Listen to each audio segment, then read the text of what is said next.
بسم اللہ الرحمن الرحیم۔ پہنچی ہیں بصرہ سے شام کے دربار، اندر دربار سجا ہوا ہے، کرسیاں لگی ہوئی ہیں، باتیں ہو رہی ہیں، کیا ہو رہا ہوگا کہ ایک مرتبہ دروازے پر شور مچا، وہ اندر آنا چاہتی ہیں، سپاہی انہیں اندر آنے نہیں دے رہے۔ انہوں نے پوچھا حاکم شام نے، آخر کیا ماجرا ہے، دروازے پہ کیا ہو رہا ہے؟ کہنے لگے حرہ سعدیہ اندر آنا چاہتی ہیں، بصرے سے آئی ہیں اور کہتی ہیں کہ مجھے مل کر جانا ہے۔ کہا فوراً بلا لو۔ تو وہاں جو لوگ بیٹھے ہوئے تھے انہیں تعجب ہونے لگا، آخر یہ عورت کون ہے جسے ایسے بلایا گیا؟ اور جب اندر آئے تو کہا حرہ کرسی پہ بیٹھو، حرہ کرسی پہ بیٹھو۔ کہا نہیں، میں کھڑے ہو کے بات کروں گی۔ تو ایک شخص کی آواز آئی کہ حضور یہ کون ہے؟ کہنے لگے تم نہیں جانتے؟ کہا نہیں ہم نہیں جانتے۔ کہنے لگے جب جنگ صفین کے اندر علی کا لشکر مزمحل ہو رہا تھا، علی کا لشکر بھاگ رہا تھا، تو یہ ایک ٹیلے پر کھڑی ہو گئی تھی اور اس نے علی کے اتنے فضائل پڑھے کہ بھاگتا ہوا لشکر واپس آ گیا۔ اللہ اکبر۔ ایک مرتبہ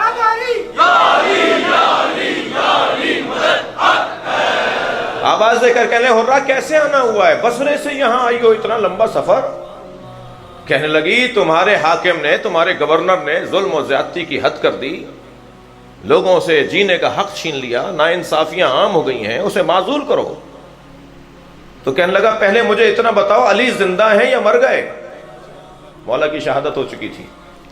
کہنے لگا یہ بتاؤ علی زندہ ہیں یا مر گئے؟ تو ایک مرتبہ حرہ سعدیہ نے ایک جرأت مندانہ لہجے میں آواز دے کر کہا علی نہیں مرے، عدالت مر گئی ہے۔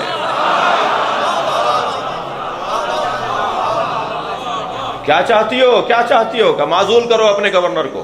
فوراً کاتب کو حکم دیا کہ نامہ تیار کرو، اور معزولی کا نامہ خود حرہ کے ہاتھوں پہ رکھ کے کہا لو تم لے جا کر اس کو دو، ہم اسے معزول کر رہے ہیں۔ حرہ نامہ لے کے لوٹنے لگی تو آواز آئی حرہ ایک سوال کا جواب تو دو، ہم بھی تو عدالت کرتے ہیں، ہم بھی تو انصاف کرتے ہیں۔ اب جملہ سنیں، تاریخ کا جملہ ہے۔ حرہ سعدیہ نے ایک مرتبہ مڑ کر دیکھا اور کہا عزت بچانے کے لیے عدالت اور ہے، اللہ کی خاطر عدالت اور ہے۔